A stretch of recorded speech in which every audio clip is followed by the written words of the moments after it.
पर्यंत मी टमाटोची चटणी तयारी करून घेतली आहे. केलेला टमाटर आहे, हा कांदा आहे, हा कोथिंबीर, अद्रक लसणाची पेस्ट आहे पाट्यावरती वाटलेली, आणि हा आपला घरगुती माया मसाला. तर जर हा मसाला तुम्हाला जर हवा असेल तर नक्की खालच्याच दिलेल्या नंबरवरती व्हॉट्सअप करा, कॉल करा, तुम्हाला घरपोच ऑर्डर भेटून जाईल. मुंबईमध्ये असेल तर 1-2 दिवसांत तुम्हाला ऑर्डर भेटून जाईल.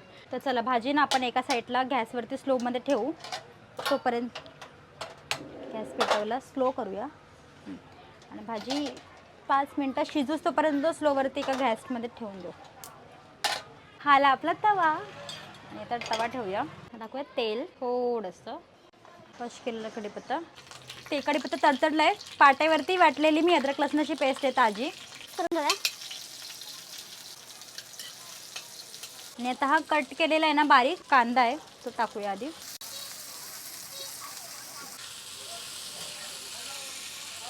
कांदा ना थोडा लाल होतोय, तोपर्यंत आपण भाजी बघूया झाली की नाही.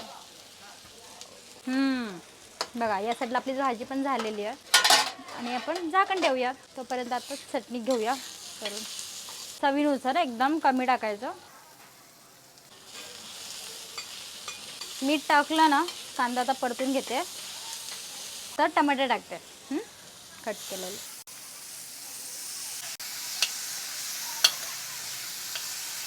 टमाटरला बघा किती छान पाणी सुटले टमाटरला. आणि याला साईडला करून घेते. टाकणारे मी थोडीशी हळद, आणि आपला हा घरगुती माया मसाला. बघा रंग बघा तुम्ही मसाल्याचा. गिरणीवरती कुटलेला मसाला नाही आहे हा, डंकावरती पारंपरिक पद्धतीने कुटलेला मसाला आहे. याच्यामध्ये आहे 3 प्रकारच्या मिरच्या आहेत, 30 प्रकारचे खडे मसाले आहेत, सुकं खोबरं आणि लसूण आहे. आणि हा जर मसाला टाकला तर तुम्हाला दुसरा कोणताच मसाला टाकायची गरज नाही आहे, फक्त तुम्ही हा मसाला टाका बस.